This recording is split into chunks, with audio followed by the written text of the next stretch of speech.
بسم الله الرحمن الرحيم. السلام عليكم ورحمة الله وبركاته. الحمد لله وبه نستعين. أشهد أن لا إله إلا الله وحده لا شريك له، وأشهد أن محمدا عبده ورسوله، ونصلي ونسلم على هذا النبي الكريم سيد المرسلين وعلى آله وصحبه أجمعين. أما بعد، أيها المؤمنون اتقوا الله، أوصيكم وإياي بتقوى الله، فقد فاز المتقون. Muslimin dan muslimat, mudah-mudahan dirahmati Allah Subhanahu wa taala. Di dalam sebuah hadis, An Ibn Abbas radhiyallahu anhu qala, qadima Musailamah al-Kazzab ala ahdi Nabi sallallahu alaihi wasallam al-Madinah, فجعل يقول إن جعل لي محمد الأمر من بعده تبعته، فقدمها في بشر كثير من قومه، فأقبل إليه النبي صلى الله عليه وسلم ومعه ثابت بن قيس بن شماس،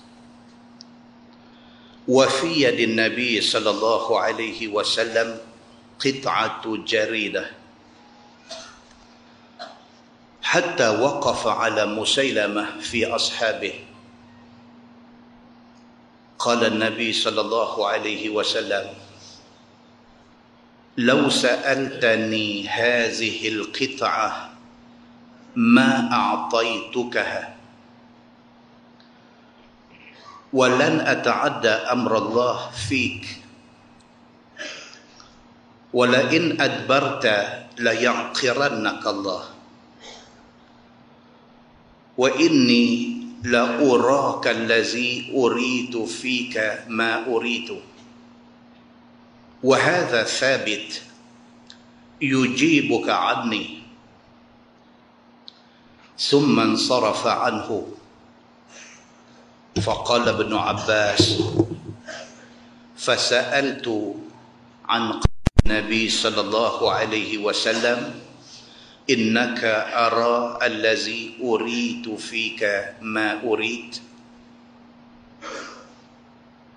فأخبرني أبو هريرة وأن النبي صلى الله عليه وسلم قال: بين أنا نائم رأيت في يدي سوارين من ذهب، فأهمني شأنهما، فأوحي إلي في المنام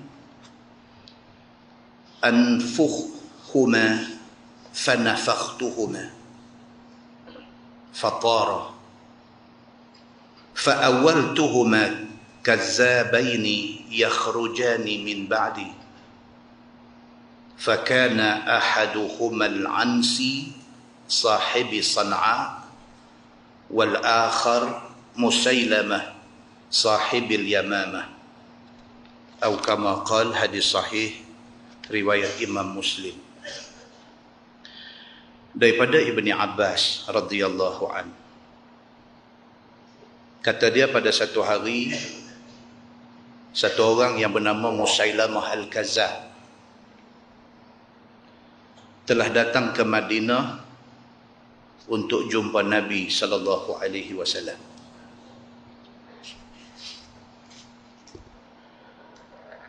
Apabila dia sampai sahaja di Madinah, kata Musailamah al-Kazzab, in ja'ala li Muhammad al-amra min ba'di tabi'tuh. Musailamah Al-Kazzab bila dia sampai di Madinah, dia kata, kalaulah sekiranya Muhammad sanggup bagi tugas sebagai Nabi kepada aku, apabila Muhammad mati nanti, aku ikut dia. Tuan-tuan, sebelum tu kita kena tahu siapa dia Musailamah Al-Kazzab ni. Satu nama besar yang tercatat di dalam sejarah sebagai satu orang jahat. Nama betul dia Musailamah bin Habib. Dipanggil dia ni Musailamah Al-Kazzab, Musailamah pembohong ataupun penipu besar, kerana dia klaim, dia dakwa dia Nabi selepas Nabi Muhammad sallallahu alaihi wasallam. Dia ni daripada suku kaum Bani Hanifah. Bani Hanifah pada zaman tu, zaman Nabi sallallahu alaihi wasallam, depa ni terkenal sebagai satu kaum yang berjaya dalam industri buat senjata. Ni Musailamah Al-Kazzab, dia daripada Bani Hanifah. Bani Hanifah, mereka ni well known. Orang kenal mereka dari segi kepandaian buat pedang. Bahkan dicatatkan bahawa Nabi SAW ada sebilah pedang yang dibuat oleh Bani Hanifah. Musailamah Al-Kazzab orang besar dalam kalangan Bani Hanifah. Dia orang besar. Orang yang ada pengaruh, orang yang dihormati dan orang yang mendapat respect daripada masyarakat dia. Dia satu orang pengamal sihir dan seorang bomoh.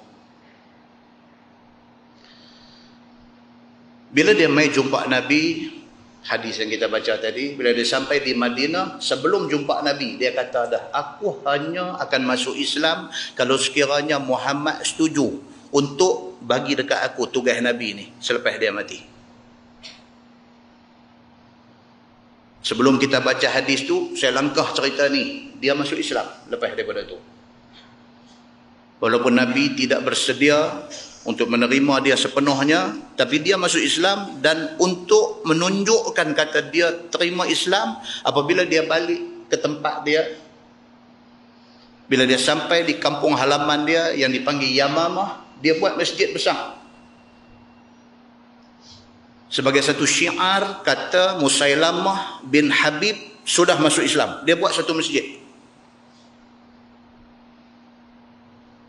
Kemudiannya dia menikah dengan satu perempuan nama Sajah. Perempuan ni pun mengaku jadi Nabi juga. Dua-dua laki bini sesat. Apabila wafat Nabi, naik khalifah Abu Bakar As-Siddiq mengganti Nabi sallallahu alaihi wasallam. Terang-terang Musailamah Al-Kazzab declare, isytihar, kata dia Nabi. Abu Bakar As-Siddiq dengan tegas berjanji untuk memerangi kelompok ini. Musailamah Al-Kazzab berjaya mempengaruhi suku kaum dia sehingga kan majoriti mereka ni murtad daripada Islam. Abu Bakar As-Siddiq hantar pasukan tentera yang diketuai oleh Khalid Al-Walid dan beberapa sahabat besar untuk perang dengan dia. Akhirnya Musailamah Al-Kazzab mati dalam perang Yamamah itu. Siapa bunuh dia menjadi pertikaian di kalangan ulama-ulama hadis dan ulama sejarah. Ada kata dia dibunuh oleh Muawiyah bin Abi Sufyan. Ada kata dia dibunuh oleh Wahsy. Wahsy yang membunuh Sayyidina Hamzah di dalam perang Uhud dulu. Tapi sejarah lebih cenderung mengatakan yang membunuh Musailamah Al-Kazzab ini ialah Wahsy.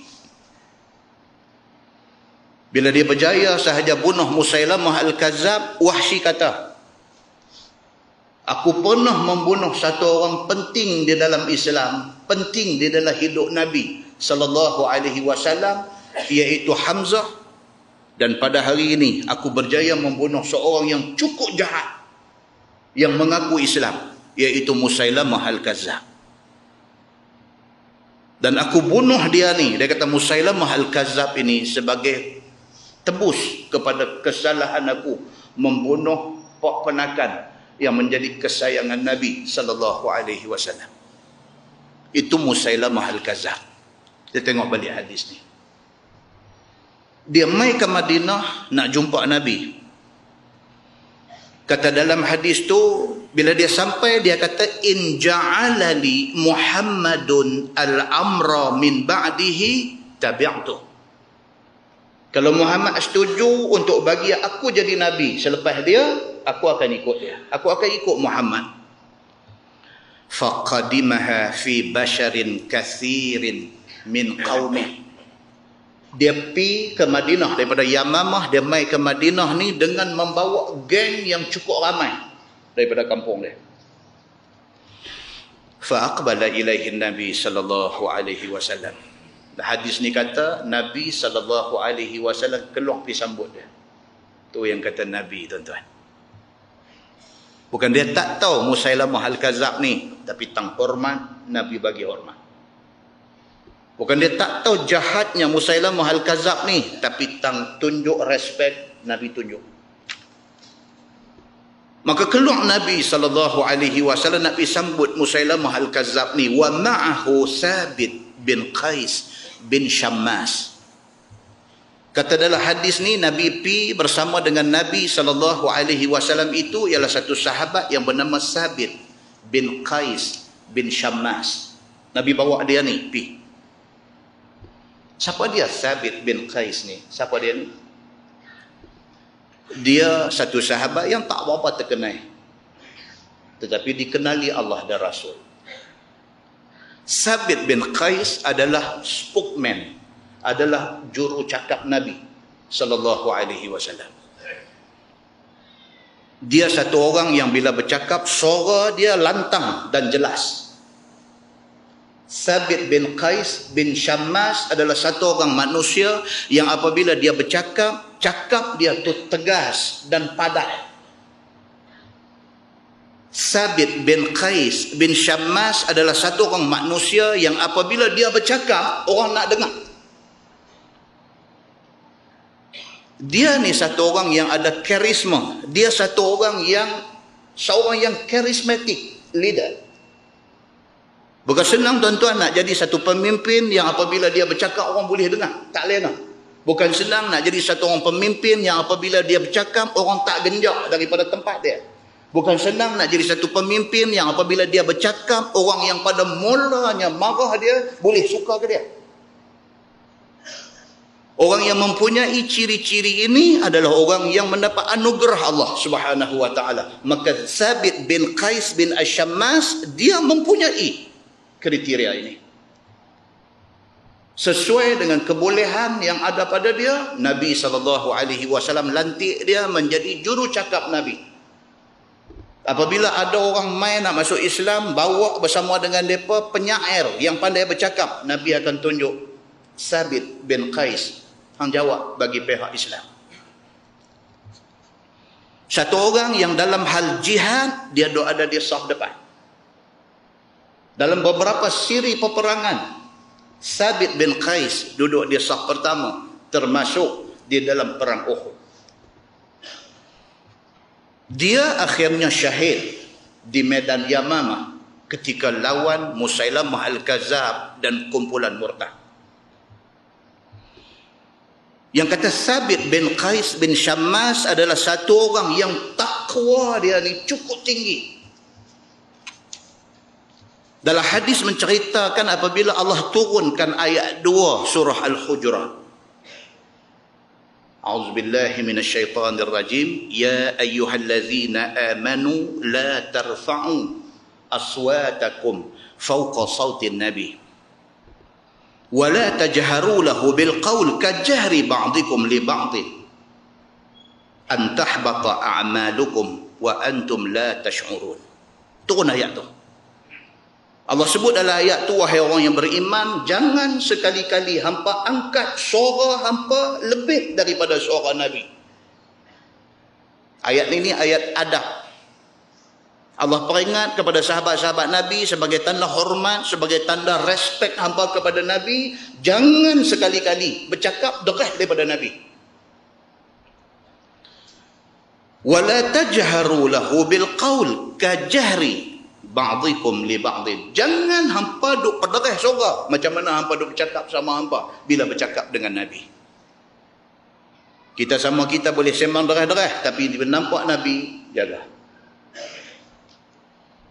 Antahbata a'malukum wa antum la tash'urun. Allah Subhanahu wa taala kata apa? Takut kalau hampa kurang adab dengan Nabi, pergi duk bercakap derah daripada Nabi, duk angkat suara lebih daripada suara Nabi. Takut terbatal pahala amalan yang hampa sudah buat sedangkan hampa tak sedang. Bila turun ayat ni, Sabit bin Qais bin Syammas, dia satu orang yang suara derah. Dia satu orang bila bercakap lantang. Dia satu orang bila bercakap, orang dengar clear perkataan yang keluar daripada mulut dia. Bila turun ayat ni, dia rasa ayat ni Allah turunkan kerana nak tegur dia. Itu takwa. Itu takut kepada Allah. Bila turun ayat tegur pasal orang suara derah, dia kata ayat ni turun nak tegur aku. Dia duduk dalam rumah, dia kurung diri dia dalam rumah, dia tak keluar pergi ke mana-mana sehingga kan Nabi SAW sedang dia ni tak ada. Nabi tanya sahabat, Nabi kata mana pi Sabit bin Qais? Mana dia? Tak nampak dia banyak hari. Ada sahabat bagi tahu. Dia berkata, ya Rasulullah, bila turun ayat Allah Subhanahu wa taala peringat kepada orang Islam supaya jangan duk berdarah suara lebih daripada suara Tuhan, dia sudah takut. Dia rasa ayat itu teguran Allah pada dia. Dia menyendiri di rumah dia. Nabi pergi cari dia, Nabi kata dekat dia, Nabi kata, Sabit, ayat ni turun bukan kerana nak tegur kamu. Baru dia lega.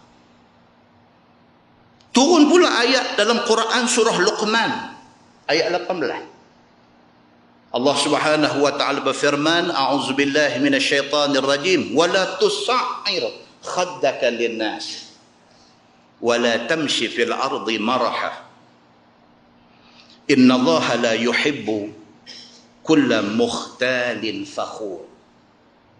Allah sebut dalam ayat tu, jangan sekali-kali hampa beralih muka bila jumpa sama-sama Islam. Jalan-jalan jumpa satu orang hak kita tak berkenan, beralih ke lain. Tuhan kata jangan buat lagu tu. Wala tamshi fil ardi maraha, dan jangan sekali-kali hampa berjalan atas muka bumi dalam keadaan hati berasa sombong. Jalan berasa macam kita banyak ilmu, berjalan berasa macam kita orang besar, berjalan berasa macam kita orang kaya, berjalan berasa macam tak mau. Innallaha la yuhibbu kulla mukhtalin fakhur. Allah tidak suka orang sombong dan orang yang bangga diri. Bila turun ayat ni, lagi sekali dia kurung diri dia, duduk dalam rumah. Pasal dia rasa ayat tu tegur dia. Lagi sekali Nabi sedang, dia tak ada. Nabi cari dia. Nabi kata, pasal apa Sabit? Dia kata, turun ayat surah Luqman ini, tak lain tak bukan Allah nak tegur aku. Pasal aku, kesukaan aku ialah pakai pakaian yang elok-elok. Tabiat dia. Dia kalau pakai pakaian dia elok, dia kalau pakai pakaian bersih, dia jenis orang kemas macam tu. Bila turun ayat, Allah Subhanahu wa taala sebut, wala tamshi fil ardi maraha, jangan kamu berjalan di atas muka bumi ni dengan sombong. Dia duk berasa macam kena kat dia. Nabi kata, dah Sabil, ayat tu tidak turun kerana nak menegur engkau. Engkau orang baik-baik. Cerita ni nak bagi tahu dekat kita, kata Sabit bin Qais bin Syammas, satu orang yang takwa dia cukup tinggi. Nabi pilih dia untuk pergi teman Nabi sambut kedatangan Musailamah Al-Kazzab. Muslimin dan muslimat yang dirahmati Allah sekalian. Fa aqbala ilaihi Nabi sallallahu alaihi wasallam. Nabi sambut dia, wa ma'ahu Sabit bin Qais bin Syammas. Wa fi yadin Nabi sallallahu alaihi wasallam qit'atu jaridah. Nabi pi nak jumpa tu, Nabi pegang satu jaridah, satu pelepah tamar yang masih basah. Nabi bawa. Bukan Nabi nak pergi sedekah belakang dia. Nabi bawa satu jaridah pi masa nak jumpa Musailamah Al-Kazzab. Hatta waqafa ala Musailamah, sehinggalah apabila Nabi SAW sampai berdiri di depan Musailamah, fi ashabih, dengan kawan-kawan yang bawa ramai daripada Yamamah ni, Nabi sampai depan dia. Qala Nabi SAW, Nabi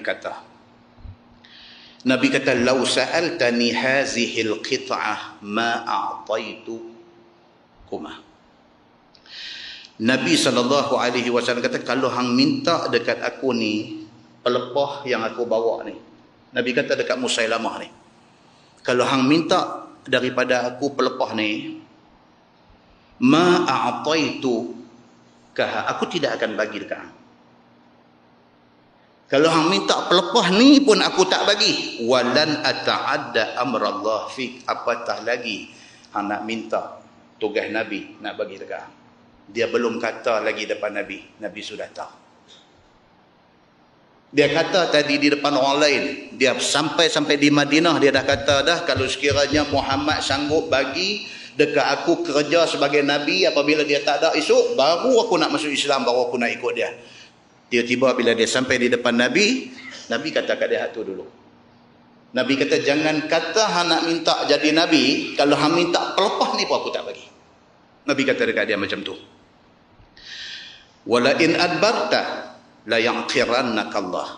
Dan aku nak bagi amaran dekat hang, Nabi kata. Kalaulah sekiranya hang tak mau terima Islam, Allah akan binasakan hang. Nabi kata kat dia macam tu.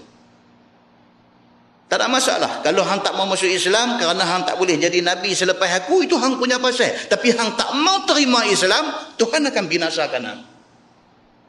Tuhan, Allah Subhanahu wa taala sudah suruh aku beritahu dekat hang macam tu. Wa inni la uraka allazi uridu fika ma uridu. Kata Nabi sallallahu alaihi wasallam, wahai Musailamah, aku dah lihat dah kebinasaan hang. Telah diperlihatkan kepada aku oleh Allah Subhanahu wa taala kebinasaan hang. Nabi kata kat dia.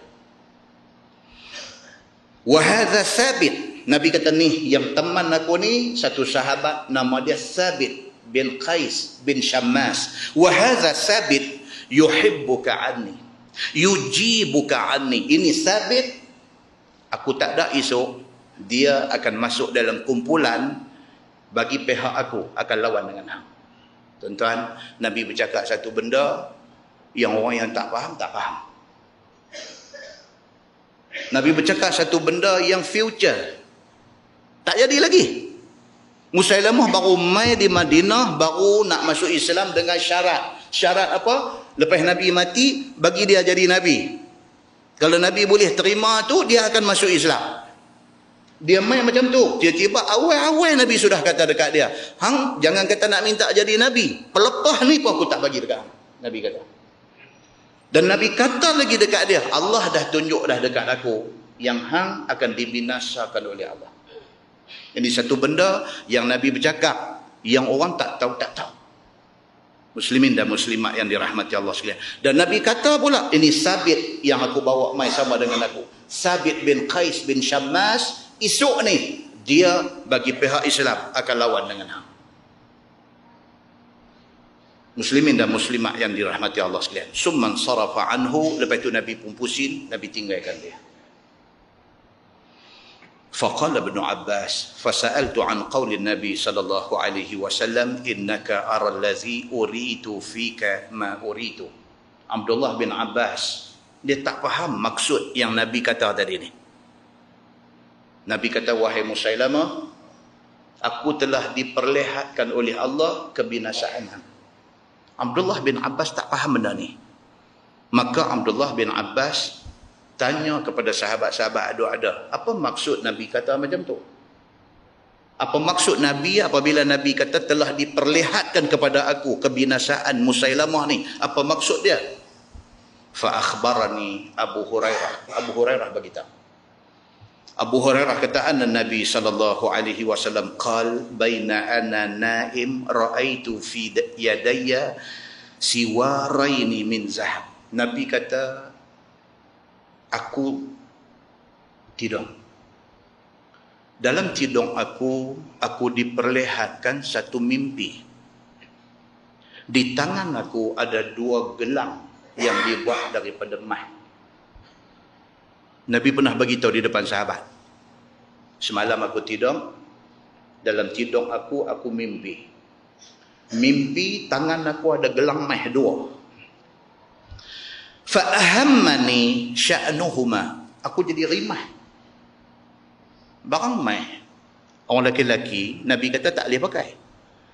Tiba-tiba Nabi tidur, Nabi mimpi di tangan Nabi ada 2 gelang emas. Maka Nabi rimah. Ni apa benda ni? Benda yang orang lelaki-lelaki tak boleh pakai, yang orang lelaki-lelaki haram pakai. Tiba-tiba dalam mimpi Nabi nampak Nabi pakai 2 gelang emas. Nabi kata fa ahammani sya'nuhuma. Maka gelang yang 2 ni bagi aku jadi serabut. Fa uhiya ilayya fil manam an anfukhuma. Dan diwahyukan kepada aku dalam aku tidur itu supaya aku buih gelang yang duk ada di tangan aku. Nabi duk tidur ni, mimpi kata duk pakai 2 gelang emas. Nabi rimah, tiba-tiba diwahyukan kepada Nabi, Allah perintahkan Nabi suruh buih gelang emas duk pakai itu. Suruh buih. Fanafakhtuhuma. Nabi kata maka aku pun buih. Fatara. Tiba-tiba hilang gelang emas itu. Ini cerita berlaku dalam mimpi Nabi sallallahu alaihi wasallam. Tajuk kita nak baca malam ni tajuk mimpi. Jadi saya bawa main cerita hadis, cerita pasal mimpi Nabi. Kata Nabi sallallahu alaihi wasallam, fa awwaltuhuma kazzabaini yakhrujani min ba'di. Nabi kata maka aku mentakwilkan mimpi aku itu. Mimpi Nabi pakai 2 gelang emas, Nabi kata aku mentakwil mimpi itu. Maksud mimpi itu apa dia? Akan mai selepas daripada zaman Nabi sallallahu alaihi wasallam kazzabaini, 2 penipu yang mengaku menjadi nabi. Yakhrujani min ba'di, 2 ni keluar mai selepas aku. Fakana ahaduhuma al-Ansi sahib as-Sana'a. Hak seorang nama dia Al-Ansi, ataupun nama dia yang sebenarnya ialah Ailah bin Ka'ab. Ailah bin Ka'ab. Dia ni beranak-beranak mai kulit gelap. Maka dipanggil dia Al-Aswad. Aswad ni maksud dia apa? Hajar Aswad. Maksud dia apa? Hitam. Batu hitam. Bila beranak keluar mai tengok-tengok kulit hitam, maka dipanggil dia ni Al-Aswad. Al-Aswad Al-Ansi. Dia ni lahir di Sana'a, di Yaman. Dia juga mengaku jadi Nabi. Ni, seronok ni. Pakat duk teringin. Tengok Nabi ni teringin. Pasal apa? Pasal Nabi ni dihormati. Pasal Nabi ni disanjung tinggi. Pasal Nabi ni mempunyai pengaruh besar. Maka ramai orang teringin nak jadi Nabi. Di zaman hari ni, ramai orang teringin nak jadi ustaz. Dia syok tengok ustaz-ustaz. Dia syok. Dia syok, dia pun nak jadi ustaz. Tapi dia tak mengaji agama. Tapi dia nak jadi ustaz. Lepas itu dia pun berceramah sana sini. Macam ustaz. Lepas itu ada benda dia cakap betul. Ada benda dia cakap tak betul. Pasal apa? Pasal dia bukan ustaz. Tapi pasal apa? Pasal teringin nak jadi ustaz. Zaman dulu teringin nak jadi Nabi. Bila tengok Nabi disanjung, bila tengok Nabi dihormati, bila tengok Nabi dikasihi, teringin.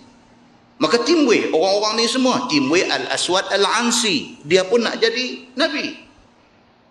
Kalau kita sorot balik tengok siapa dia Al-Aswad Al-Ansi ni, dia satu orang yang timbul, dia asal orang Habsyah.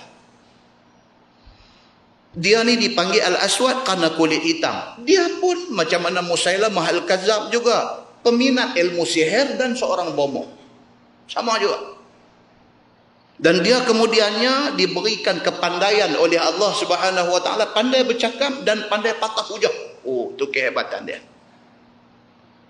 Pandai bercakap dan pandai patah hujah. Siapa pun kalau mai berhujah dengan dia, dia menang. Dia pandai bercakap, dia pandai patah hujah orang, sehingga kan orang jadi confident dengan dia. Cakap dia ni very convincing, cukup meyakinkan orang yang dengar. Ini Al-Aswad Al-Ansi. Tapi akhirnya dia dibunuh sebelum Nabi wafat. Nabi jatuh sakit, dia pun mengaku dialah Nabi yang akan ganti Muhammad yang tengah sakit. Sebelum Nabi wafat, dia dibunuh. Dia ni. Nabi SAW bila tidur mimpi kata gelang mai ada dua, diwahyukan kepada Nabi suruh membuih dan gelang tu pun hilang. Nabi mentakwil mimpi itu. Nabi kata akan mai dalam kalangan masyarakat ini, dalam kalangan umat ini, dua orang penipu besar. Satu Al-Aswad Al-Ansi, dia ni akan timbul di Sana'a di Yaman. Dan seorang lagi Nabi kata wal akhar Musailamah sahib al-Yamamah. Satu lagi Musailamah Al-Kadzab yang kita cerita awal tadi. Muslimin dan muslimat yang dirahmati Allah sekalian. Ini yang berlaku pada zaman Nabi sallallahu alaihi wasallam. Dan apa yang berlaku ini akan terus berlaku. Sampai lah pun duk jadi. Hari itu apa gulam apa akan mengaku jadi Nabi. Lepas tu dia main ayah pin pun serupa juga dengan ceret besar, dengan apa besar. Yang peliknya apa tuan-tuan? Hak nak percaya, nak ikut tu ada. Jangan takut. Hak nak percaya, hak nak ikut tu ada. Jangan takut. Seperti mana zaman Nabi, Nabi duk ada, Nabi duk hidup. Ada yang pergi ikut Musailamah Al-Kadzab. Itu lagi dahsyat. Nabi duk ada. Mereka boleh pergi ikut satu orang lain yang mengaku jadi Nabi. Kalau zaman Nabi ada, dengan kehebatan yang ada pada Nabi, orang boleh tergelincang pergi ikut orang tak betul. Apatah lagi zaman lah. Muslimin dan muslimat yang dirahmati Allah sekalian. Yang penting apa dia? Kita doa pada Allah supaya kita, anak cucu, keturunan kita, kawan rakan, jiran tetangga kita selamat daripada tergelincir akidah ini. Mudah-mudahan mukadimah itu memberi manfaat kepada kita insya-Allah. Kita menggunakan Bahrul Mazi jilid 16. Bahrul Mazi jilid 16, muka surat 2. Kita masuk satu bab besar baru. Dia kata bismillahirrahmanirrahim, abwabur ru'yah an Rasulillah sallallahu alaihi wasallam. Bermula segala bab yang membicarakan hal berkaitan dengan mimpi. Maka ini tempat dia kata. Semuanya ini daripada hadis Nabi sallallahu alaihi wasallam. Seperti biasa kalau tuan-tuan tengok di bahagian atas, muka surat 2 bahagian atas itu, Syekh Idris Al-Marbawi tiap-tiap kali nak start satu bab baru, dia buat masuk hadis tu. Nabi SAW bersabda, naddarallahu mra'an sami'a maqalati fawa'aha fa'addaha kama sami'aha. Ini Syekh Idris Al-Marbawi. Tonton buka Bahrul Mazi, tiap-tiap awal jilid dia buat masuk yang ni. Ini hadis yang menjadi ucapan Nabi SAW ketika Nabi berada di Masjid Khaif di Mina. Sampai hari ini ada lagi. Tuan-tuan pergi buat haji, tuan-tuan pergi umrah, kita akan pergi daripada Arafah, kita main Muzdalifah. Muzdalifah nak masuk main Mina, kita akan melalui satu masjid. Dia panggil Masjid Khaif. Di masjid itulah terucapnya hadis ini. Nabi SAW kalau dalam teks penuhnya daripada Abdullah bin Mas'ud, dia kata anin Nabi SAW qal naddarallahu mra'an sami'a maqalati fawa'aha wa hafizaha wa ballaghaha farubba hamili fiqhin ila man huwa afqahu minhu salasun la yughillu alaihinna qalbu muslim ikhlasul amal lillah wa munasahatu a'immatil muslimin wa luzumu jama'atihim. Atau kama qal, hadis sahih riwayat At-Tirmizi. Daripada Abdullah bin Mas'ud, dia kata Nabi SAW bersabda ketika di Masjid Khaif di Mina. Nabi kata, naddarallahu mra'an sami'a maqalati. Nabi kata Allah akan bagi cahaya. Allah akan jadikan muka orang-orang yang dengar hadis Nabi dibacakan ini bercahaya, ceria. Itu maksud naddara. Kalau bahasa orang putih ni dia kata bright. Muka tu nampak bright. Kan? Nampak cerdik. Nampak bersih. Nampak budak pandai. Nabi SAW kata siapa yang sanggup korbankan masa duduk dengar orang baca hadis Nabi, Allah Subhanahu wa taala janji dekat dia, naddarallahu mra'an, Allah akan serikan muka orang-orang yang sami'a maqalati, yang dengar hadis-hadis aku, fawa'aha, dan orang-orang yang cuba faham hadis aku, wa hafizaha, dan hafal hadis aku, wa ballaghaha, dan dia sampaikan pula hadis tu kepada orang lain. Siapa yang buat 4 benda ni, Allah Subhanahu wa taala janji Allah akan bagi dekat dia muka yang berseri-seri di hari akhirat nanti. Apa dia? Yang pertama, dengar hadis Nabi. Yang kedua, faham hadis itu. Yang ketiga, hafal kalau boleh. Tak boleh hafal matan dia, hafal maksud hadis tu. Dan yang keempat, sampaikan benda tu kepada orang lain. Allah Subhanahu wa taala akan ceriakan, akan brightkan muka orang-orang yang buat benda-benda ni. Nabi SAW kata, farubba hamili fiqhin ila man huwa afqahu minhu. Berapa ramai, Nabi kata, rubba ni maksud ramai. Kalau bahasa Tamil dia kata rumba. Tamil pun ambil bahasa Arab juga. Rubba maksudnya ramai. Orang India dia kata rumba banyak. Farubba hamili fiqhin, berapa ramai Nabi kata orang yang duk membawa ilmu fiqh, duk mengajar orang ni. Ila man huwa afqahu minhu, satu hari dia bercakap di depan orang yang lebih alim daripada dia. Saya duk main mengajar Masjid Sultanah ni 20 tahun lebih lah. Dalam kalangan ada ni tuan-tuan, tutu guru pun ada. Orang graduate daripada Al-Azhar University tahun 70 pun ada. Bila habis jumpa salam, saya malu. Bukan saya orang yang patut bercakap di depan guru-guru ni semua. Tapi orang-orang ni semua, mereka nak mengambil berkat majlis ilmu ni. Bukan dia main nak mengaji pun. Hak saya sebut ni, hak saya tak sebut lagi. Baru nak sebut, dia tahu dah saat lagi ustaz akan hurai benda ni. Pasal apa? Pasal dia lebih faqih daripada saya. Dan benda ni Nabi SAW kata memang jadi. Satu orang pergi bercakap di mana-mana, kadang-kadang dalam majlis yang dia duk bercakap tu ada orang yang lebih faqih daripada dia duk ada dalam tu. Dia mai pasal apa? Pasal dia tawaduk. Dia mai pasal apa? Pasal dia tidak sombong diri. Dia mai pasal apa? Pasal dia nak mengambil berkat majlis ilmu. Bukan dia mai kerana dia tak erti nak mengaji daripada kawan hak duk bercakap. Tak.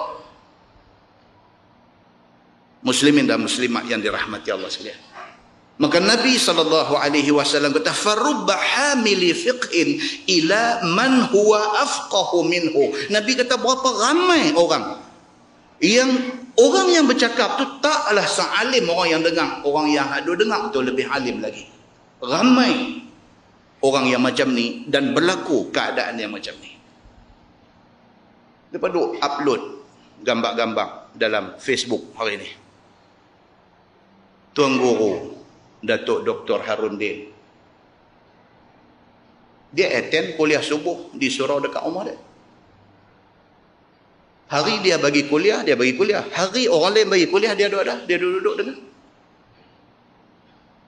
Dia attend, dia hadir, dia duduk, tidak mencederakan sikit pun kemuliaan dia. Bahkan lebih tinggi darjat dia di sisi Allah. Muslimin dan muslimat yang dirahmati Allah sekalian. Nabi kata salasun la yughillu alaihinna qalbu muslim. Nabi SAW kata ada 3 benda yang hati orang Islam tidak akan dengki.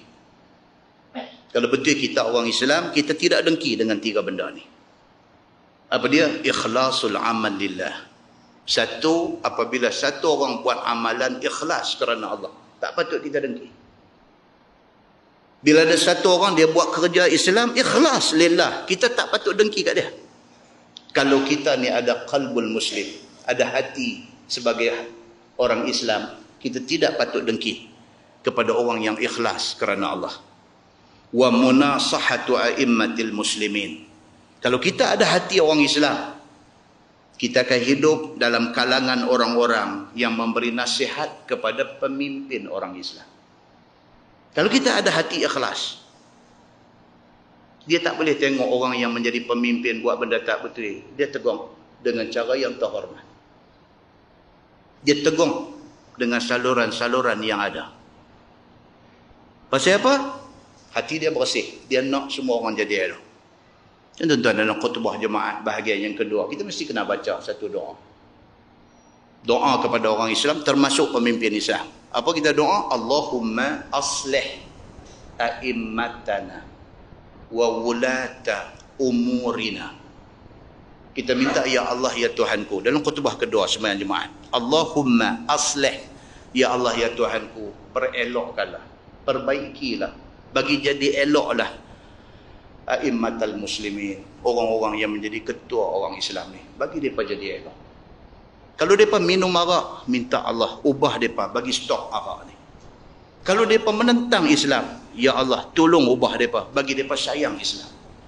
Kalau mereka ni satu orang yang buat zalim kepada orang Islam, ya Allah ubahlah mereka ni, bagi mereka ni kasih kepada sesama umat Islam.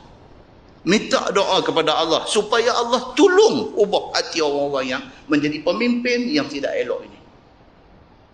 Nabi SAW kata apa? Kalau kita betul orang Islam, kita tidak sepatutnya meninggalkan kerja menasihati pemimpin-pemimpin muslimin. Waluzumu jama'atihim. Dan kalau betul kita ada hati orang Islam, kita akan bersama-sama bersatu pegang teguh dengan jemaah Islam. Muslimin dan muslimat yang dirahmati Allah sekalian, Syekh Idris Al-Marbawi dia start tiap-tiap bab dalam kitab dia dengan hadis itu. Baik. Kemudian dia kata apa? Abwabur ru'ya an Rasulillah sallallahu alaihi wasallam. Bermula segala bab yang membicarakan tentang hal mimpi, maka inilah tempatnya. Semuanya berdasarkan hadis Nabi sallallahu alaihi wasallam. Masalah, dia kata mimpi itu apa dia? Nak kena faham yang tu dulu. Mimpi ni apa? Semalam saya tengok TV Al-Hijrah, rancangan bicara. Semalam ni. Ada seorang panel ni, dia cakap satu sudut yang kita tak pernah dengar. Dia nak cerita tentang keputusan. Dia kata, tuan-tuan, pasal apa kita sebut satu benda tu sebagai keputusan, sebagai decision? Pasal apa? Keputusan tu maksudnya sesuatu yang dah putus. Dia kata. Maksudnya kita tidak akan revise, kita tidak akan ubah keputusan yang kita buat. Kita sudah putus tentang benda tu. Bila kita niat kata nak semayang, maknanya kita tak akan buat benda lain melainkan sembahyang. Itu keputusan. Selagi mana kita kata saya nak semayang, tapi kalau tak sibuk, itu bukan keputusan, dia kata. Kemudian dia hurai benda tu lebih panjang dan sangat menarik. Saya kata pandai dia ni. Satu angle yang tak pernah orang hurai. Bila dia hurai satu makanan kepada minda kita. Bagus. Muslimin dan muslimat yang dirahmati Allah sekalian. Syekh Idris Al-Marbawi ni sebelum nak cerita tentang bab mimpi ni, dia kata dah, mimpi itu apa benda? Yang tu dulu. Sesungguhnya mimpi adalah satu alam yang sangat ajaib sekali. Dia kata mimpi ni satu benda yang nak abang tak erti. Ajaib.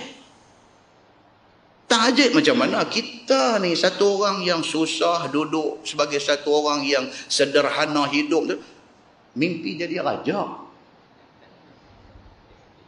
Ajaib. Sepatutnya orang macam kita ni janganlah mimpi sampai lagu tu. Tak boleh jadi pun. Tapi yang kata mimpi ni dia boleh jadi sampai macam tu.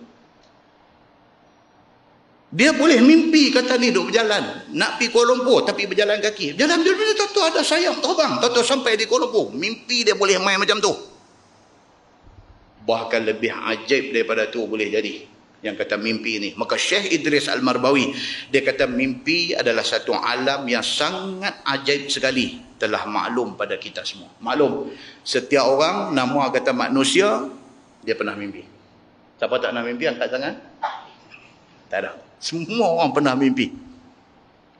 Kalau malam ni kita start daripada ujung sana cerita hang pernah mimpi apa selalu. Sampai bukan kata subuh esok, sampai bulan depan banyak kuliah duk tak habis lagi. Satu orang tu saja pernah melalui dan mengalami tak tahu berapa banyak macam mimpi. Dia kata, Ustaz, saya kira lagu ni Ustaz, saya pernah mimpi saya jadi imam Masjidil Haram. Astaghfirullahalazim. Kita kata kalau hang jadi imam Allah merah tak apa lagi. Imam Masjidil Haram. Itu yang kata mimpi, dia tak ada sempadan, dia tak ada siapa boleh halang, tak ada siapa boleh sekat, tak ada siapa boleh kata hang tak boleh mimpi macam ni. Tak boleh. Dia nanti pi macam tu yang mimpi ni. Maka Syekh Idris Al-Marbawi kata satu benda yang sangat ajaib dan maklum pada semua orang, iaitu Allah Subhanahu wa taala jadikan mimpi ini ketika tidur. Tuan-tuan, jangan buat pasal ada orang duk jelek mimpi pun ada. Punya makmurnya Malaysia ini, dia boleh mimpi sambil celek. Duk celek tu rupanya duk mimpi. Biasa orang dalam tidur baru mimpi. Baik, apabila Tuhan nak seseorang itu tidur, seseorang yang tidur itu masuk di dalam alam yang ajaib di dalam tidurnya, maka dengan seketika itu juga ia tidur dan melihatlah ia akan apa-apa yang belum pernah dilihat daripada segala perkara yang ajaib. Ini yang kata Tuhan Maha Kuasa. Tuhan boleh buat satu orang yang duk celek mata, duk bersembang elok-elok, dia terlap. Orang lain duk bersembang lagi, dia terlap tu mimpi duk ada di New York. Allahu Akbar, tuan-tuan. Siapa punya kuasa tu yang boleh bagi dia terlap dan boleh bawa dia pergi sampai New York tu? Allah Subhanahu wa taala, Tuhan Maha Kuasa. Ni kuliah duk jalan ni, dia boleh pejam, lepas tu dia duk senyum. Waktu dia senyum tu, waktu kuliah tak bercakap tentang hal senyum, dia boleh senyum. Kawan sebelah ni heran, dia ni apa ni, orang duk cerita tajuk sedih, yang duk senyum pasal apa? Rupanya dia di New York. Kita yang duk ada di Al-Ustaz ni. Ini yang dikatakan mimpi. Seperti bermimpi satu orang naik ke langit dengan terbang. Dia main. Dia jadi Superman, tuan-tuan. Dia jadi Superman. Betul-betul baju kostum yang dia pakai tu Superman punya. Muka dia. Dia boleh jadi. Ataupun dia boleh mimpi naik kapal perang. Tak pasal-pasal. Duk ada dalam submarine, Scorpion. Dia duk ada dalam tu. Ya Allahu Akbar. Dan mimpi dia masuk syurga. Dia sampai tahap tu dia boleh pergi. Sampai ke syurga dia masuk dah. Ataupun masuk neraka. Wal'ayazubillah. Yang ni karut punya mimpi. Mimpi tertulang duk ligan belakang, lari-lari, naga duk kangan nak telan dia, lalu nak, oi, pecah peluh. Jaga-jaga lak peluh. Ish, bini kata awak abang duk kelupong tadi ni. Mau tak kelupong, dia kata, naga nak faham aku. Oi, dia mimpi macam tu. Manusia dengan macam-macam hal mimpi yang dia pernah lalu. Dan mimpi melihat padang mahsyar pun ada juga. Dia tengok ni padang apa ni, padang apa ni. Mahsyar rupanya. Balik kiri, padang maksiat. Rupanya bukan padang maksiat. Dia yang silap. Dan melihat Nabi SAW. Ada yang orang mimpi tengok Nabi. Nabi sendiri kata apa? Nabi kata, man ra'ani fil manam faqad ra'ani fil yaqazah. Nabi kata siapa yang mimpi tengok aku, tengok Nabi dalam tidur, faqad ra'ani fil yaqazah. Dia sebenarnya macam tengok aku dalam jaga. Pasal apa? Syaitan tidak boleh menyerupai Nabi. Baru ni Datuk yang berbahagia, Datuk Arundin cerita. Dia ustaz kot saya ingat. Saya tengok dalam YouTube. Cerita dia mimpi jumpa Nabi. Menangis-nangis dia. Tak mungkin dia berdusta dalam cerita dia. Itu anugerah Allah kepada dia. Muslimin dan muslimat yang dirahmati Allah sekalian. Dan sebagainya daripada macam-macam mimpi. Maka di sini tidaklah disebutkan semua mimpi manusia itu. Tetapi yang nak disebutkan ialah mimpi Nabi SAW. Syekh Idris Al-Marbawi kata kalau dia nak tulis cerita pasal mimpi orang, bukan dia 22 jilid. Tak tahu 2222 jilid pun tak habis. Pasal apa? Seorang dia ada satu jilid punya mimpi. Jadi dia kata dia cuma nak buat main hadis cerita pasal mimpi Nabi SAW. Dan setengah daripada mimpi para sahabat Nabi. Dan juga ta'bir mimpi itu. Apa huraian di sebalik mimpi itu. Adapun mimpi kita semua, yakni manusia, tidak terkira banyaknya dan macam-macamnya. Iaitu telah dikarang akan dia oleh beberapa ulama yang ditentukan oleh mereka itu dengan kitab ta'bir mimpi sahaja. Seperti mana kitab yang bernama Ta'thirul Anam fi Tafsiril Ahlam. Itu dia antara nama kitab yang cerita tentang mimpi dan tafsiran mimpi. Ta'thirul Anam fi Tafsiril Ahlam. Ta'thir ni maksudnya wangi-wangian. Minyak atar tu. Wangi-wangian tidur, dia kata. So bila tidur mimpi syok-syok ni macam satu wangi-wangian. Dan juga tafsir al-ahlam dan juga hal tafsiran mimpi. Ada kitab dia tulis di sana. Dan kitab tafsirul ahlam dan lainnya daripada kitab Arab yang memuaskan hati orang yang mau melihat di dalamnya akan ta'bir mimpi itu. Kalau siapa yang jenis rajin mimpi dan dia nak tahu apa ni mimpi yang sama berulang-ulang kali domai kat dia. Dia nak tahu apa message yang ada di sebalik mimpi itu. Kitab ni dia kena pergi baca. So saya kata kerajaan Malaysia kena buat ada satu unit menterjemah kitab Arab. Pihak berkuasa agama JAKIM ni kena ada ke satu unit di kementerian sana no. Kena ada ke satu unit kerja pegawai di unit ni ialah terjemah kitab Arab ke dalam bahasa Melayu. Pasal kita kekurangan sangat buku-buku yang berkualiti tinggi dalam bahasa Malaysia.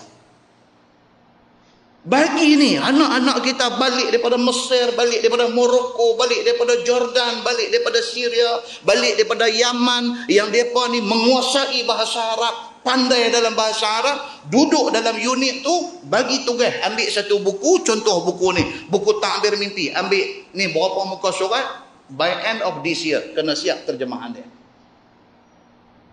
Tak siap potong gaji. Terjemah zakat lah. Pasal apa? Sayang. Ramai ni duk balik tiap-tiap tahun ni balik daripada universiti daripada Middle East ni, daripada Timur Tengah ni, bukan sikit balik mai duk kalut tak ada kerja. Buat unit ni, bagi mereka buat kerja ni. Pencegah maksiat ni tu ramai sangat. Yang tu bagi orang lain. Ni hak hampa pandai bahasa Arab ni pergi buat kerja ni. Tuan-tuan, kalau tengok khazanah buku-buku Arab ni tuan-tuan, ya Allahu Akbar, baca 2-3 muka surat teringat dalam hati ni, kalaulah ada terjemahan kepada buku ni, betapa beruntungnya rakyat Malaysia yang tak faham Arab ni. Muslimin dan muslimat yang dirahmati Allah, nak ceramah ni bagi korang sikit tak apa, terjemah buku tu penting lagi. Dia semua balik main nak ceramah semua. Buku ni yang sayang ni. Kalau dia pergi terjemah satu buku tu, berapa ramai orang boleh ambil manfaat daripada buku tu, dan buku ni dia sampai bila-bila boleh ambil manfaat daripada dia. Muslimin dan muslimat yang dirahmati Allah. Sekarang benda ni, tanggungjawab ni mesti diambil, inisiatif ini mesti diambil oleh pihak berkuasa. Pasal dia yang mampu bayar gaji dekat budak-budak yang disuruh buat kerja ni. Hari ni kalau tuan-tuan tengok dalam internet, saya dah sebut dah beberapa kali, lidwa.com. Balik lagi siapa yang tak tengok, balik tengok. LIDWA, lidwa.com. Tuan-tuan tengok, Indonesia mendahului kita dalam hal ini. Dia ambil kitab hadis Sunan Tis'ah, 9 kitab hadis, terjemahkan daripada Arab ke dalam bahasa Melayu, serta ditambah dengan siapa rawi hadis ni, riwayat hidup rawi itu, cerita darjat hadis dan sebagainya. Tuan-tuan, dia buat dalam bentuk CD. Dia jual rupa duit aja. Sayang Malaysia tak buat benda ni. Kalaulah kita gembelingkan tenaga orang-orang ustaz-ustaz yang pandai bahasa Arab ni dengan ni hak berminat dalam IT ni, gembelingkan tenaga, hasilkan DVD dalam bentuk macam lidwa.com buat tu. Oh tuan-tuan, duit pun dapat, pahala di sisi Allah Subhanahu wa taala. Muslimin dan muslimat yang dirahmati Allah sekalian. Ini yang dikatakan kitab tentang ta'bir mimpi. Sudah ada, cumanya dalam teks Arab yang belum dimelayukan. Maka mimpi mukmin adalah yang sebenar-benar mimpi dan yang bukannya mengigau dan sebagainya. Maka tiadalah boleh mempermudah-mudahkan dan menganggap bohong tiap-tiap apa yang ditakbirnya itu. Dia kata jangan anggap ringan tentang hal mimpi ini. Kadang-kadang mimpi ini satu petunjuk daripada Allah. Tuhan nak bagi tahu dekat kita satu benda. Dia buat main dalam bentuk mimpi. Tapi bila kita take for granted, kita buat mudah tentang signal daripada Tuhan ni, maka akhirnya signal tu tak memberi manfaat kepada kita. Begitu.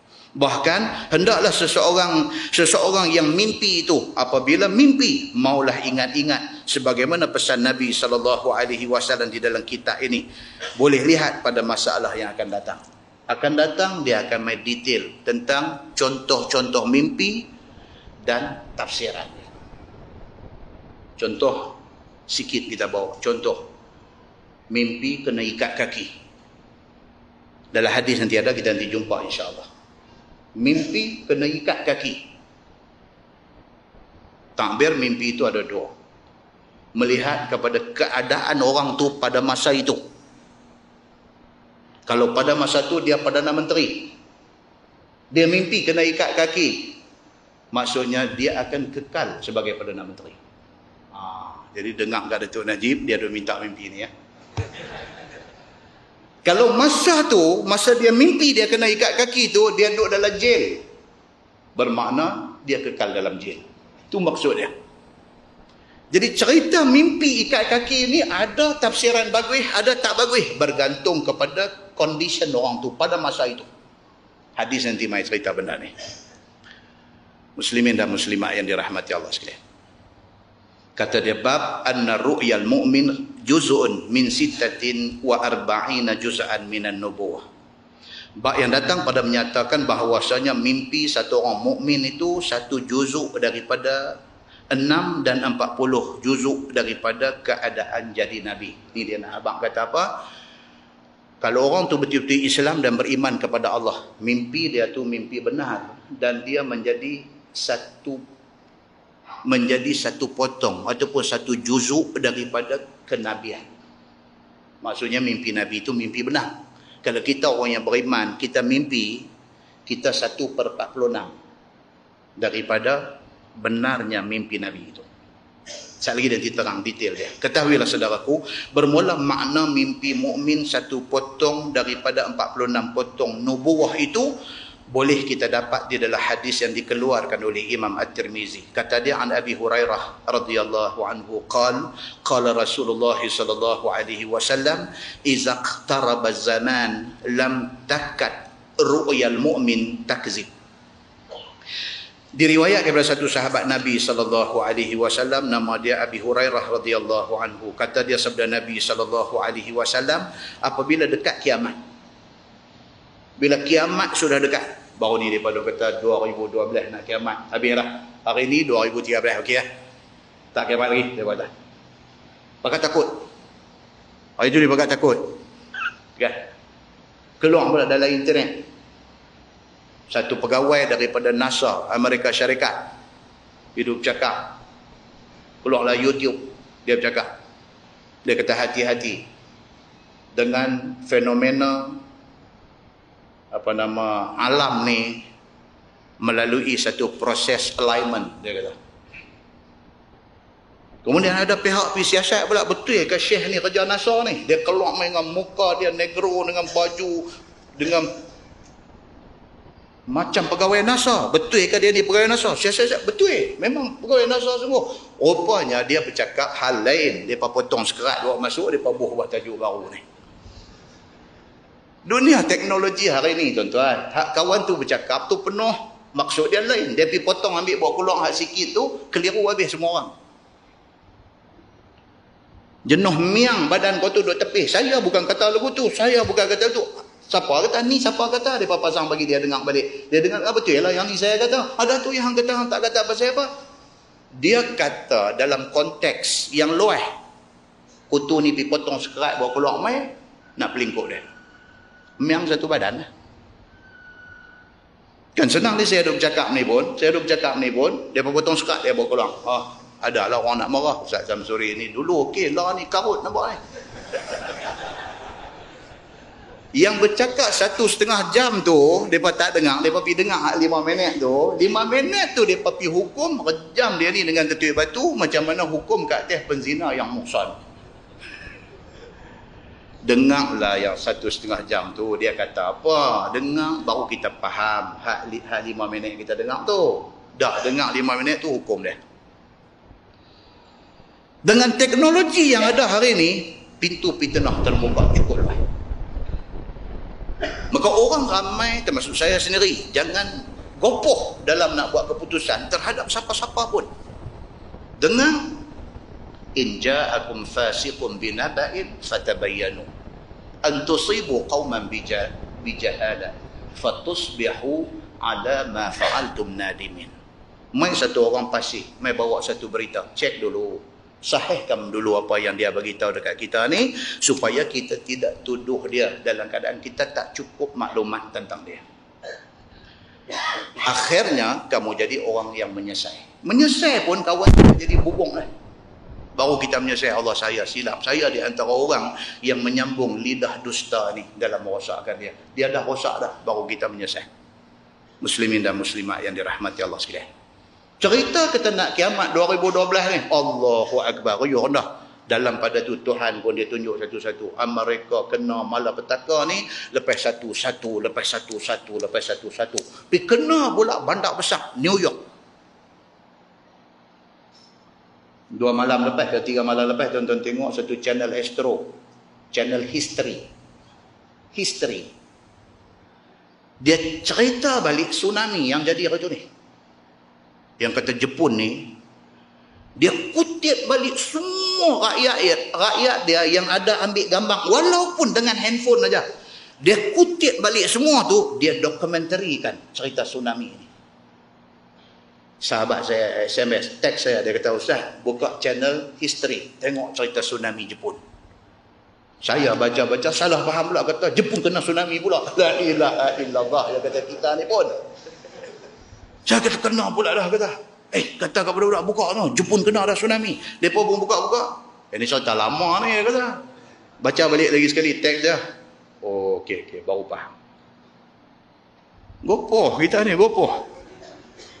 Tapi nak habaq kata Jepun ni, satu benda yang jadi tu, dia dokumentarikan benda tu, dia susun balik ikut sequence. Tuan-tuan mau tengok, dia ada lagi ulangan dalam 2-3 hari ni, ada lagi ulangan dia. Tengok balik filem tu. Kebesaran Allah Subhanahu wa ta'ala. Dia start daripada air laut, dia macam dia tarik nafas tu, dia nak hambung air naik atas darat ni, dia tarik nafas tu. Jepun ambil gambar, tarik air laut tu pergi sampai ke tengah laut tu. Sekali dia bernafas balik, dia main Allahu Akbar. Bangunan di bawah hanyut, bukan orang, bukan kereta, bukan pokok, bangunan batu di bawah hanyut. Allah Subhanahu wa ta'ala nak tunjuk, kata apa? Ayam tentera aku, angin tentera aku, tanah tentera aku. Kalau aku nak musnahkan hampa-hampa semua yang duk derhaka kepada aku, yang duk bercakap sombong kepada aku ni, kalau aku nak musnahkan hampa, tak payah hantar Jibril pun. Padan dengan Tuhan perintahkan bumi suruh bergegang, mati jutaan orang. Padan dengan Allah suruh angin yang duk berhembus sepui-sepui bahasa ni, tiba-tiba jadi taufan, mati jutaan orang. padan dengan air laut yang kita duk pergi pantai Cenang, duk mandi tenggelam timur itu, tiba-tiba satu hari dia temuk keluar main air hitam. Mati jutaan orang. Dia tunjuk macam mana Jepun, negara paling maju dari segi teknologi, akur kepada kebesaran Allah Subhanahu wa taala. Tuan-tuan, muslimin dan muslimat yang dirahmati Allah sekalian. Maka Nabi SAW kata apa? Diriwayatkan daripada satu sahabat Nabi, nama dia Abu Hurairah radhiyallahu anhu. Sabda Nabi SAW, apabila hampir kiamat, nescaya tiada hampir mimpi orang mukmin itu bohong. Bila main dekat nak kiamat ni, kalau orang tu orang beriman, orang bagus, mimpi dia ni boleh kata betul semua. Dengan syarat dia orang bagus. Kalau Allah bagi dia mimpi, mimpi itu betul semua. Maksudnya dia kata apa? Yakni apabila hampir kiamat, nescaya hampirlah tidak bohong dan tidak jadi karut akan mimpi orang-orang Islam yang bermimpi. Itu dia. Tuhan yang tengok main macam tu. Mimpi jadi, mimpi jadi. Yang kita biasa dengar orang tua-tua dulu-dulu. Tutup guru kampung mengajar Quran kat budak-budak ya. Dia pun tak kenal Ma'had Tahfiz apa. Dia pun bukan satu orang mengaji sampai ke peringkat tertinggi, sampai universiti Arab luar negeri apa, tak ada. Dia satu orang biasa, orang kampung susah, miskin, cuma guru Quran. Hak mengaji Quran tangan dia hari ni dah jadi ulama terkenal pun ada. Tapi zaman budak-budak lu mengaji Quran dekat dia. Allah bagi dekat dia satu dua macam mimpi. Dia elok-elok gigi patah sepuntung. Dia kata kat adik-beradik dia, dia kata perasan lagu ada keluarga terdekat nak meninggal sehari dua ni. Petang orang boleh beritahu ada seorang mati. Sama ada orang nak kata benda tu koinsiden, kebetulan, ataupun itu signal daripada Allah. Hanya Allah yang mengetahui.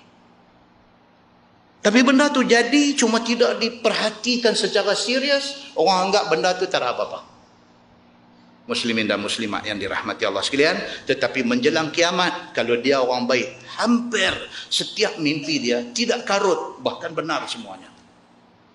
Dan boleh jadi berlaku mimpi itu sebagaimana takbirnya. Kadang-kadang jadi itu sebiji macam yang dia mimpi berlaku depan mata. Sabda Nabi SAW, wa asdaquhum ru'ya asdaquhum haditha. Dan bermula yang terlebih benar daripada orang yang mimpi pada mimpinya adalah orang yang benar dan lebih betul pada cakapnya. Lebih-lebih lagi kalau dia ni orang bagus. Bagus ni sampai tahap apa? Sampai dia ni mulut tak pernah cakap bohong. Dia ni satu orang manusia yang semua orang kenal. Tak pernah bohong. Bercakap ni hanya hak perlu aja. Dan kalau yang dia bercakap tu semua betul. Kalau orang macam ni mimpi menjelang akhir zaman 100% betul. Tuan, kita ada macam tu. Kita pada celak mata pagi tadi dengan nak tidur malam ni. Bohong berapa kali? Allahu Akbar. Pembohong berapa kali? Nabi kata apa? Cukup dia anggap bohong apabila satu orang tu bercakap benda dia dengar. Bohong. Dia pun tak tahu betul tak betul. Satu orang mai beritahu kat dia, dia duk habaq kat orang tak tahu apa ramai duk habaq berdasarkan kepada satu hearsay. Satu cakap-cakap tepi jalan mai di telinga dia sebarkan kepada ribuan orang lagi. Cukup dia dianggap pembohong. Walaupun dia kata kalau orang yang habaq kat saya bohong, bohonglah saya. Dia kata memang bohong. Nabi kata macam tu. Nabi kata cukup satu orang dianggap sebagai pembohong kalau sekiranya dia bercakap apa yang dia dengar. Muslimin dan muslimat yang dirahmati Allah sekalian.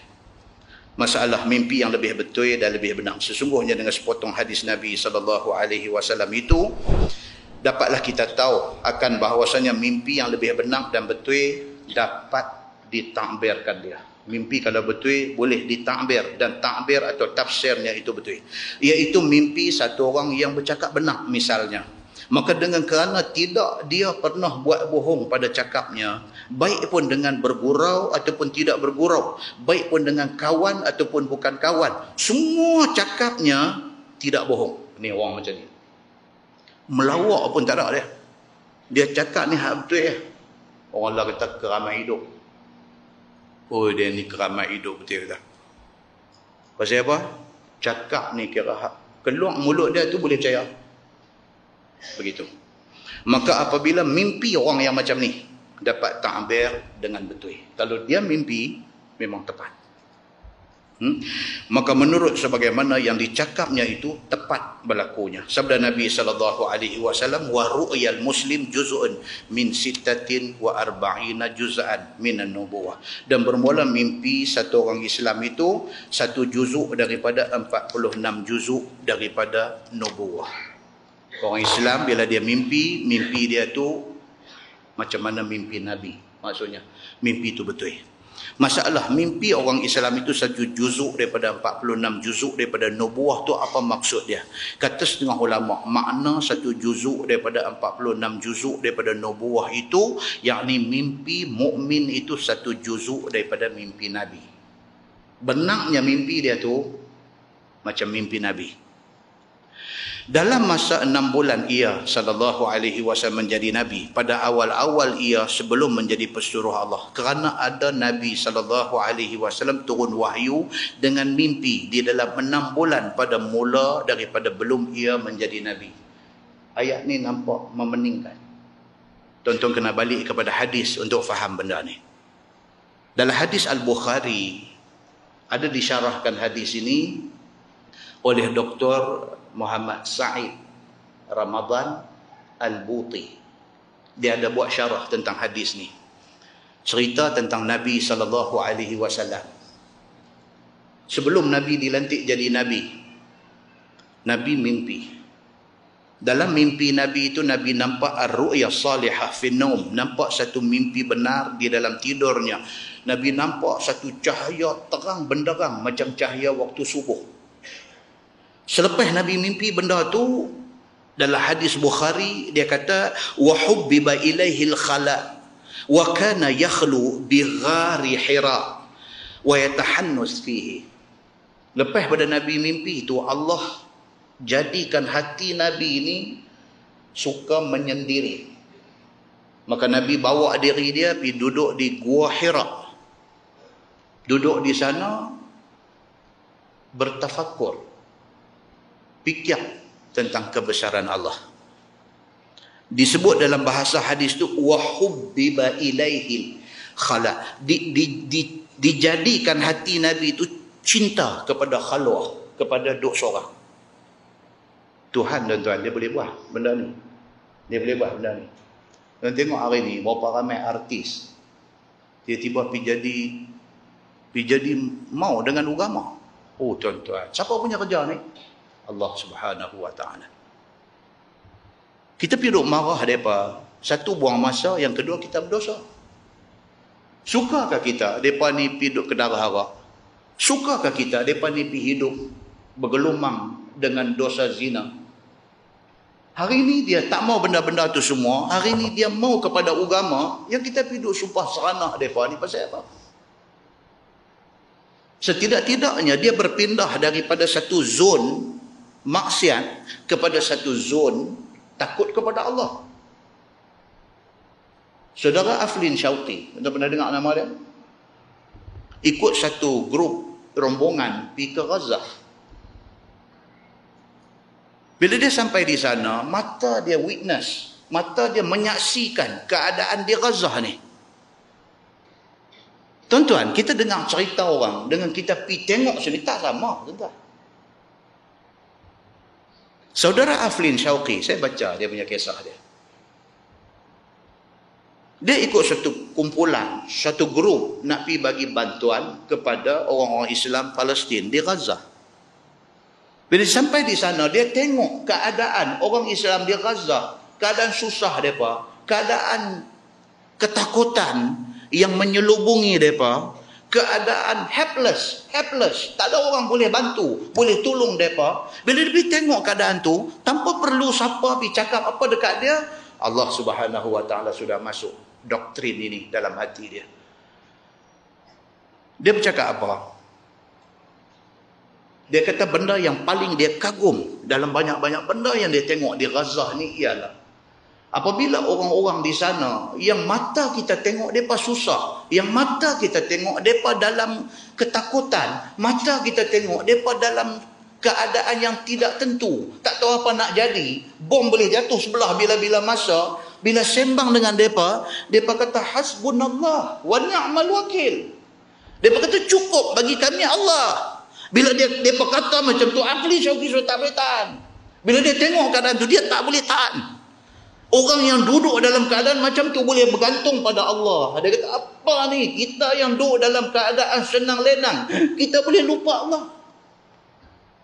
Bila dia cerita balik pengalaman dia teriak kan. Allahu bahati dia. Siapa pun dalam dunia ni Allah boleh buat macam tu. Kita jangan pandang kata siapa pun tak berpeluang mendapat hidayah Allah. Jangan. Siapa pun dia berpeluang untuk mendapat hidayah Allah Subhanahu wa ta'ala. Apa yang perlu kita buat bila tengok keadaan macam ni? Apa dia? Minta, ya Allah, kekalkan dia di atas petunjukmu. Minta untuk. Ni tak tengok-tengok Allah, puak-puak ni apa hari ni. Busuknya hati kita ni. Bukan nak membantu orang jadi elok dah. Nak pelingkuk orang. Allah, puak-puak ni aku tak percaya. Aku mati, hidup balik aku tak percaya puak-puak ni. Apa ni? Malik no daripada duk pakai spender kecil duk angkat buat. Duk penat body. Malik no. Tuan-tuan, hari ni apa sudah jadi dekat dia? Semata-mata kerana satu hari duk di kondo dia sekitar kawasan Jalan Ampang, kondo mewah, jutaan ringgit harga. Jadi satu hari dengar azan masjid aja, tiba-tiba dia jadi. Siapa punya kehendak? Allah Subhanahu wa ta'ala punya kehendak.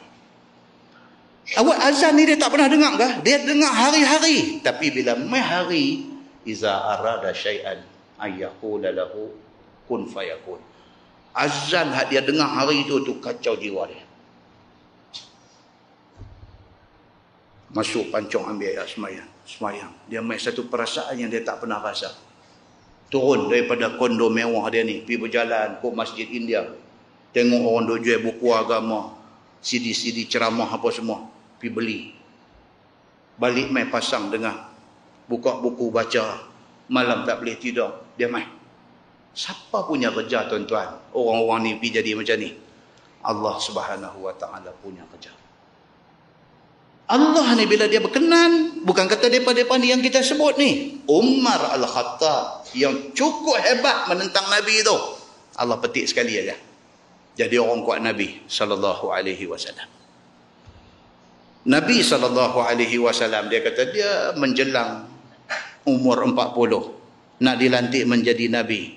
Tiba-tiba hubbiba ilaihil khala. Allah sukakan kepada hati dia ni rasa nak menyendiri.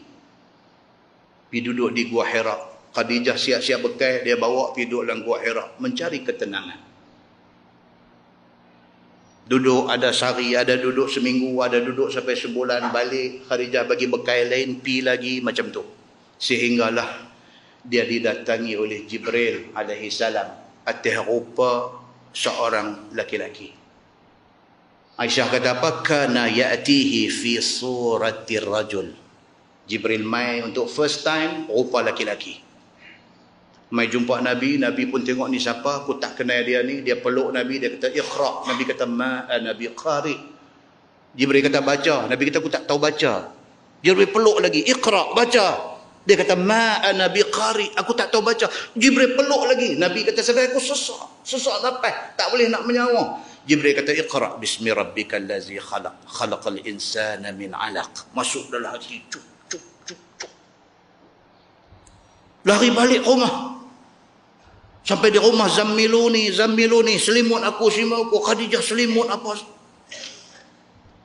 Baru Khadijah dapat saya apa? Dia kata tak tahu tadi duduk ada mai satu orang aku tak kenal dia buat aku. Khadijah kata tak apa, jom pergi jumpa Waraqah bin Naufal, sepupu Khadijah. Bila pi Waraqah bin Naufal sudah tua pada masa tu, mata sudah buta. Bila mai dia kata cerita Muhammad apa yang hang lalui. Muhammad cerita, aku duduk dalam Gua Hira ni, mai macam ni. Waraqah dengar. Dia kata yang mai dekat hang itu namus. Dia kata namus masuk ke Jibril. Muhammad dia kata hang akan jadi nabi. Dia kata lah hang akan jadi nabi. Ni hak duk cerita dalam Taurat, dalam apa ni semua, hanglah orangnya. Hanglah Muhammad Nabi akhir zaman. Kalau Allah panjang umur aku pertahankan hang. Pada hari hang dihalau keluar daripada Makkah ini. Nabi tanya dekat Waraqah, orang nak halau aku keluar daripada Makkah, pasal apa? Pasal apa nak halau aku? Apa salah aku? Apa aku buat kat mereka? Siapa pun, Waraqah bin Naufal kata, kalau buat kerja macam hang buat ni, orang akan lawan, orang akan halau. Muslimin dan muslimat yang dirahmati Allah sekalian. Daripada jumpa Jibril first time tu, nak jumpa pula Jibril kali kedua tu, senggang masa tu, berbagai pendapat ulama. Yang kuatnya kata apa? 6 bulan. 6 bulan masa. Kali kedua Nabi tengah duk berjalan. Dalam hadis Nabi SAW, dia kata, baina ana amshi, aku tengah duk berjalan, iz sami'tu sautan minas sama. Nabi kata, aku tengah-tengah duk berjalan, dengar suara berai mai daripada langit. Farafa'tu basari, mata aku langut tengok bunyi daripada mana, siapa? Fa idza malak, dia kata rupa-rupanya itu suara satu malaikat. Allazi ja'ani bi Hira, dia ni yang mai jumpa aku masa aku di Hira 6 bulan hari itu. Dia mai pula jalisun ala kursi baina samai wal ardi. Jibril mai kali kedua dalam rupa dia yang asal, duduk di atas kursi memenuhi ruang di antara langit dan bumi. Wallahu alam. Tak tahu nak abang, hadis abang macam tu. Terkejut dia ni. Pasal hari tu jumpa rupa manusia, kali ni jumpa rupa Jibril betul punya. Lari balik. Sampai di rumah lagi sekali, zammiluni Khadijah, selimun aku, takut. Khadijah selimut semua. Mai wahyu yang kedua. Ya ayyuhal muddathir, qum fa'anzir.